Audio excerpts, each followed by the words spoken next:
when you hear labeling, you need to be more intelligent than the label.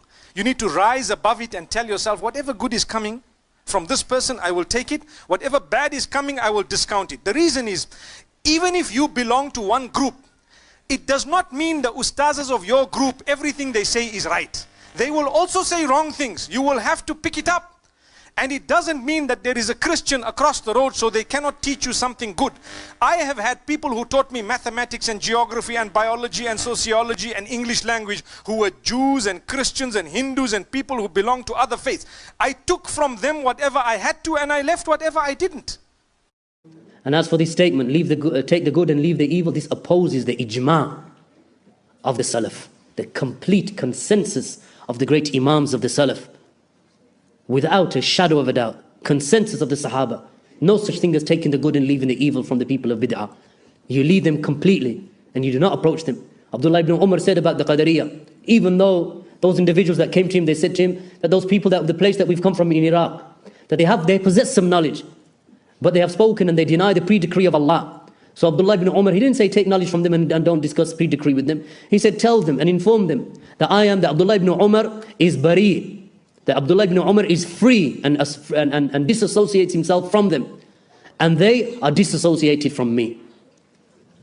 No doubt whatsoever. Imam al-Sabuni, rahimahullah ta'ala, in his Aqidatul Salaf wa Ashabul Hadith, that he mentions that it is forbidden by consensus to sit with the people of innovation. Rather, it is obligatory to despise them and to keep yourself away from them. Imam al-Baghawi, rahimahullah ta'ala, he mentions that to keep away from Ahlul Bid'ah is something that is agreed upon without any difference of opinion.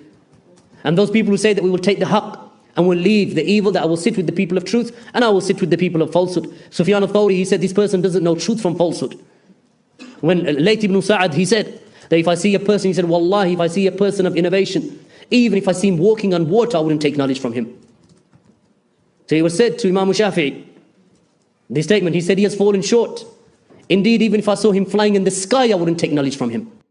But of course, if you think that you know better than the Salaf, then what can I do for you?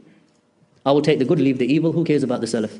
Then you're not Salafi, then you're not upon the way of the Salaf, and you've chosen your own misguidance. And as Allah subhanahu wa ta'ala has mentioned, وَيَتَّبِعُوا غَيْرَ سَبِيلِ الْمُؤْمِنِينَ نُوَلِّهِ مَا تَوَلَّى وَنُصْلِهِ جَهَنَّمَ وَسَاءَتْ مَصِيرًا. And he chooses other than the path of the believers, and the believers have already told you, the Sahaba, and those who came after them in righteousness, don't sit with them. But if you want to choose a path other than their path, then Allah will leave you in the path that you have chosen, and we fear for you hellfire. We fear for you hellfire.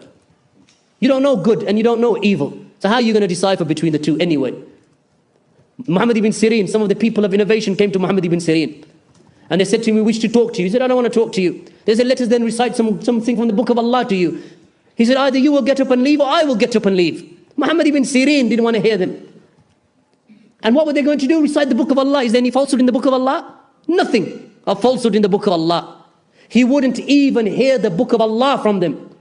And they say, oh, we want to go to these Maghrib Institute and take the good and leave the evil. There's no evil in the book of Allah, yet he's still Muhammad ibn Sirin, rahimahullah, died in the year 110 after the Hijrah. Met the Sahaba radiallahu anhum, from the best of the Sahaba, he met them, Muhammad ibn Sirin. And yet Muhammad ibn Sirin, he didn't want to hear them recite the Quran to him. He said they may twist it and he may enter my heart and cause it to deviate.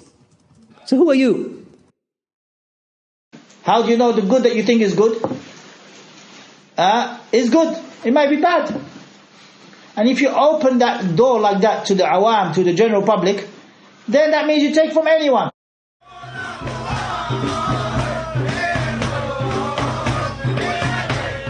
Take the good from all of them and leave the bad.